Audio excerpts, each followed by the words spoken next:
Sobat Hukum PPK FOJ, kembali lagi di podcast kali ini. Pada episode ketiga kali ini kita akan membahas terkait peran advokat dalam proses penuntutan. Bersama dengan saya Filipus Francisco dan narasumber saya dengan Bang Aristifa. Bang, apa kabar Bang? Baik. Sehat Bang? Sehat. Aduh, Apa kabar? Puji Tuhan. Puji Tuhan. Sehat juga Bang. Gimana Bang? Selama pengacara ini udah berapa lama nih Bang? Bergelut di profesi pengacara. Kalau bergelut di profesi pengacara itu kira-kira sudah 5 tahun ya. Oh, 5 tahun ya Bang. Itu udah berbagai kasus ya Bang? Kalau berbagai kasus ya bisa dibilang berbagai tapi belum seluruhnya. Kalau menurut Abang nih, lebih banyak mana Bang? Kasus pidana atau di kasus perdata? Kasus pidana apa perdata? Ini pengalaman saya apa banyak yang di Indonesia terjadi? Pengalaman Abang lah sebagai Oh, pengacara. pengalaman saya pribadi banyak lebih menangani sebenarnya kasus pidana. Oh, pidana. Begitu. Kebetulan. Walaupun penyelesaiannya karena memang kita tidak sampai pengadilan. Oh, oke. Kebetulan nih Bang, kita akan membahas episode kali ini tentang hukum acara pidana dalam gimana? proses penuntutan nih Bang. Oke, penuntutan. Menurut Abang sendiri, apa itu proses penuntutan Bang? Penuntutan itu ya sebenarnya pada umumnya penuntutan itu adalah proses di mana kejaksaan dalam hal ini sudah melakukan tahap 2 dan itu proses di mana nanti pemberkasan itu akan diserahkan pada pengadilan. Nah, nanti di pengadilan jadi penuntutan itu adalah proses dari berkas kejaksaan dilimpahkan ke pengadilan. Nah, itu nanti yang diadili oleh hakim. Nah, oke Bang. Ngomong-ngomong tentang proses penuntutan sendiri Bang, bagaimana prosedur dari penuntutan berdasarkan Kitab Undang-Undang Hukum Acara Pidana? Prosedurnya sendiri sebenarnya gini, ketika pemeriksaan diawali oleh kepolisian yaitu di BAP gitu kan, ketika di BAP dikira sudah lengkap, maka di P21 nanti baru diserahkan di pengadilan, di kejaksaan. Nah, ketika di kejaksaan nanti kan sudah diproses tahap 2 yaitu penyerahan berkas dari kepolisian kepada kejaksaan. Setelah itu barulah berkas itu nanti jika dikatakan sudah cukup maka akan dilimpahkan ke pengadilan. Setelah dilimpahkan ke pengadilan dan akan dilakukan pemeriksaan oleh pengadilan. Jadi jaksa di sini sebagai penuntut umumnya. Seperti itu. Oke Bang. Kemudian kapan dan bagaimana peran advokat dalam proses penuntutan itu? Jadi kan sebelumnya kan dari jaksa. Betul. Untuk Jadi dari advokatnya sendiri gimana? betul. Jadi sebenarnya kalau peran kita sebagai itu pertama ya dalam praktiknya ya. Pertama itu kalau kita bicara tentang penuntutan tadi, pertama kita bicara adalah di bagian tahap 2-nya. Karena di situ proses penuntutan itu dimulai dari sana gitu. Karena pemberkasan dan segala macam dimulai dari sana yang nanti masuk di tahap pengadilan nih. Nah, yang pertama kali biasanya kita itu di tahap 2-nya adalah bagaimana kita mendampingi tersangka. Karena di pengadilan baru kita bicara terdakwa kan. Nah, kita dampingi tersangka di sana, baru nanti ketika di tahap pengadilan, kita penuntutannya di sana, di situ kita berperan untuk menjawab tuntutannya. Atau biasanya kalau kita istilahnya itu disebut dengan eksepsi. Oke.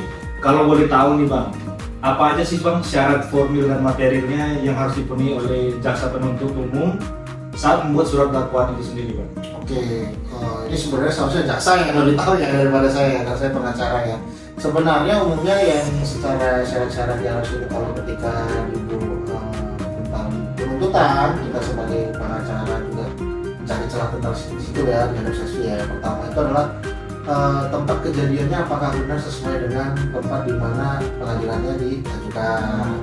Apakah identitas para pihaknya sudah jelas, identitas dari terdakwanya sudah sesuai atau tidak, apakah pasal yang digunakan sesuai atau tidak. Nah, umumnya seperti itu. Oke, itu kemudian dari Abang sendiri nih, kan udah berpengalaman banyak nih Bang terkait kasus-kasus pidana lah. Bagaimana Bang tips dan triknya dalam penyusunan nota keberatan atau misalnya eksepsi itu? Ya, nota keberatan untuk eksepsi itu triknya ya. Iya. Pasti kita tuh sebenarnya ini ya, kalau kita bicara kita menganggap bahwa pihak jaksa itu bukan orang yang lalai ya. Walaupun kita 100% orang sempurna. Umumnya sih yang biasanya kita lihat ya seperti tadi itu secara formil dan secara materialnya. Contohnya identitasnya. Bila mana seandainya di KTP-nya ada huruf I-nya di depannya, rupanya di tuntutannya tidak ada. Oke bang, dari nota keberatan tersebut ada nggak sih bang kayak contoh kasus ya lah yang abang hadapin terkait dengan nota keberatan ini? Oke, kalau nota keberatan ya sebenarnya itu jarang ya, sudah jarang kita gunakan nota keberatan. Kalau ditanya alasannya kenapa ya, kita emang harus jeli sih misalkan formulir catatan materi tersebut kan, apakah sudah sesuai namanya, sesuai identitas yang harus disebutkan, dan saya rasa sangat minim lah ya jaksa ataupun penuntut umum teledor akan hal tersebut gitu kan, karena harus sesuai dengan KTP, fokusnya harus di mana kan, gitu kan, tempatnya di mana, waktunya sudah jelas atau tidak. Saya rasa seorang jaksa akan meminimalisir hal tersebut lah gitu kan. Jadi sebenarnya kalau kita lihat apakah pernah membuat nota atau eksepsi, jelas itu pernah, cuma terlebih atau sering digunakan dalam pidana selama saya beracara sih saya sangat jarang menggunakannya, karena kita akan pasti lebih banyak fokus ke inti dari permasalahannya atau masalahnya. Oke bang, masih terkait eksepsi nih bang. Kira-kira ketika abang membuat nota keberatan kemudian ditolak oleh hakim, langkah abang sebagai pengacara bagaimana?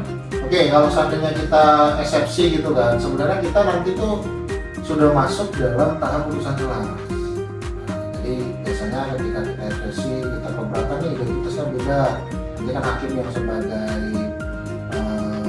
yang maha ya, yang memutus ya gitu kan, dia yang akan menilai apakah nota keberatan kita ini pas ini atau tidak gitu. Ketika nanti putusan selanya hakim merasa pas, misalnya oh berupanya yang tidak wilayah pengadilan ini tidak berwenang nih gitu kan. Oke. Nah maka bisa langsung diputuskan selah, dan dengan adanya putusan selah maka pemeriksaan perkara pidana tersebut tidak dapat dilanjutkan lagi.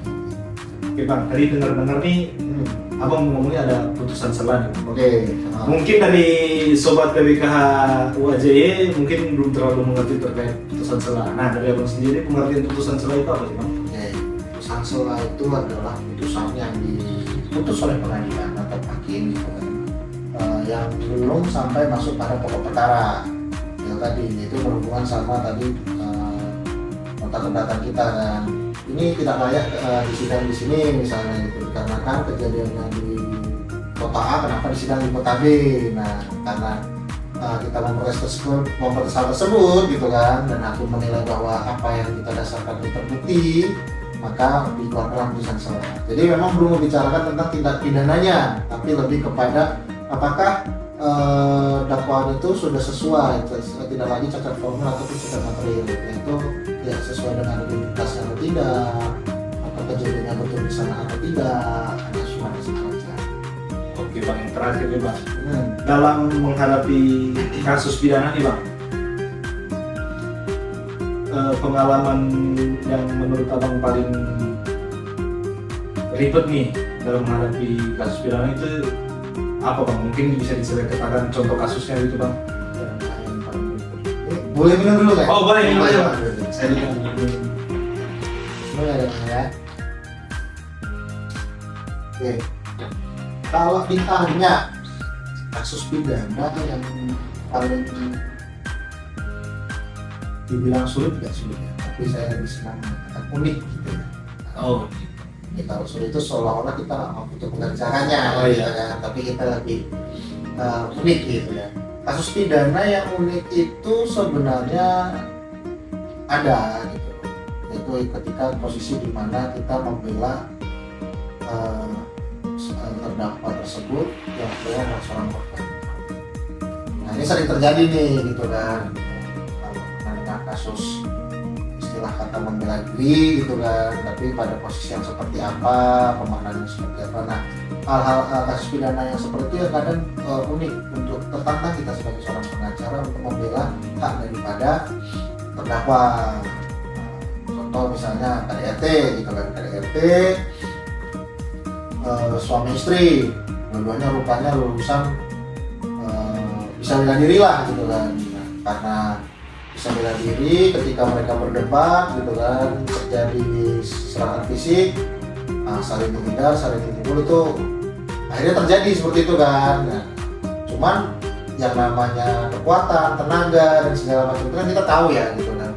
Kebetulan yang kalah suaminya gitu kan, mengalami luka-luka gitu. Akhirnya dia melaporkan visum, dia melaporkan kepolisian. Tapi sebenarnya starting pertama itu bukan seperti itu gitu loh. Ini triggernya dari siapa dulu nih? Nah, pembuktian pidana yang seperti itulah yang sebenarnya menjadikan itu unik.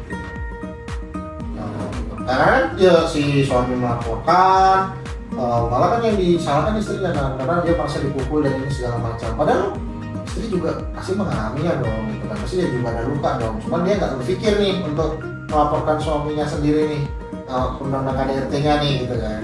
Malah suaminya yang melaporkan. Nah, bagaimana kita membela hak tersebut dan gitu. Karena memunculkan itu kan ini ya unik ya, gitu ya. Tidak, karena yang namanya kekerasan dalam rumah tangga itu nggak semua orang bisa lihat. Hanya orang dalam rumah, hal cuma berdua di dalam rumah bagaimana? Nah, hal yang seperti itu harus bisa kita coba buktikan bahwa tindakan itu atau peristiwa itu terjadi gitu kan. Itu nggak serta merta adalah besar umpamanya kesalahan dari terdakwa. Gitu. Nah, terdakwa di sini kan mengalami luka, cuman dia nggak seniat itu untuk melaporkan ke polisi. Contohnya seperti itu. Oke bang, yang terakhir nih bang sebelum kita tutup nih. Tadi abang ada menyebutkan tersangka dan terdakwa. Perbedaan spesifik dari kedua hal itu apa bang? Oke, kalau dibilang perbedaan spesifik itu adalah di mana posisinya. Ketika dari dalam tahap kepolisian sampai tahap kejaksaan tahap 1 dan tahap 2 itu biasanya masih menggunakan istilah tersangka. Tapi ketika dia nanti sudah masuk di dalam pengadilan itu disebut dengan terdakwa. Ketika dia sudah diputus disebut sebagai terpidana. Oh, terpidana. Setelah dia sudah diputus ya, dan itu jika diputus bersalah ya, ketika dia diputusnya bebas atau apa tidak disebut seperti itu gitu. Oke guys, oke bang, sekian dari podcast kita kali ini. Terima kasih bang atas kesempatannya. Sama. Oke guys, sampai bertemu lagi. PBKH FOJ, salam advocate.